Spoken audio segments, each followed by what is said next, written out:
So let's now look at electrical and drawing audits in our AutoCAD electrical project.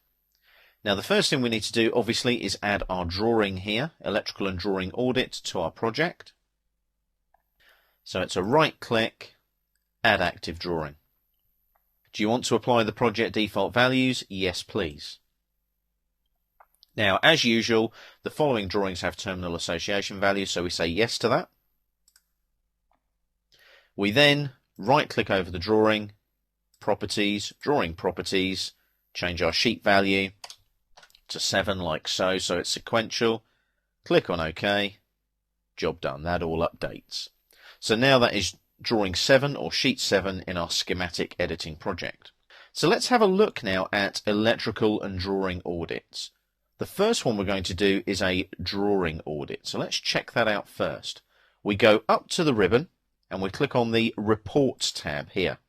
And in our schematic panel here we've got electrical audit, we've also got drawing audit.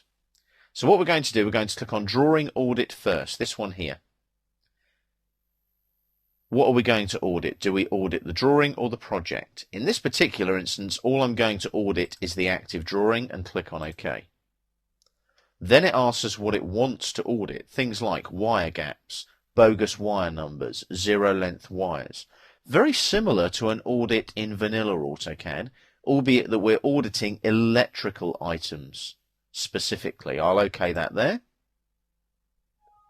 And as you can see there, it tells me that we've got 51 line entities, 51 wires, and as you can see it all works. So that's fine. There's lines on normal wire layers, there's 0 wires on no wire numbering. So everything is numbered and working. So I can OK that now. Now, there's a report there, 8 components, connection attributes updated with wire number values. That was what came across with the terminal association. So I can print that off if I want to, or I can save it. I'm going to close it. So that's our drawing audit done. What about our electrical audit? Now you'll notice there, look, there's pointers everywhere there. If I type in regen, they all disappear. That's AutoCAD electrical doing the audit, all those black lines. Let's do an electrical audit now. It updates, and this is a little bit more in depth, so it chugs through, and as you can see in the project I've actually got 139 errors found. What about the active drawing? 35 errors found. So let's hit details, and as you can see there, things like wire no connection, wire exception, we've got duplicated wire numbers for example. So the drawing audit picked up that they were numbered, but it didn't tell us that they were duplicated. So the electrical drawing audit is much more specific. Now I'm not going to go into loads of detail here and change all of these, but you can see that as you work through your project you can go through and check things like component no connection, there aren't any. Wires, no connection, I've got 4 wires that aren't connected there. I've got cable exceptions, are there any? No. It's only the ones with the red crosses that you need to look at. So contacts, child component without parent. See that? K8, K8, K8. What are those? Well, let's just close that. What is K8?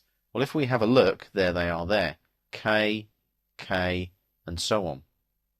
And what you've got there, basically, is that these are all open. They're all open connections with no connection to go to. So they're sort of all dressed up with nowhere to go right now. That's because all I've done there is produce a very basic circuit where I've inserted those components. Obviously, if you were working on a much more complicated circuit, you could go into a lot more detail there, go through your circuit and do your electrical and drawing audits and have everything exactly the way you want it.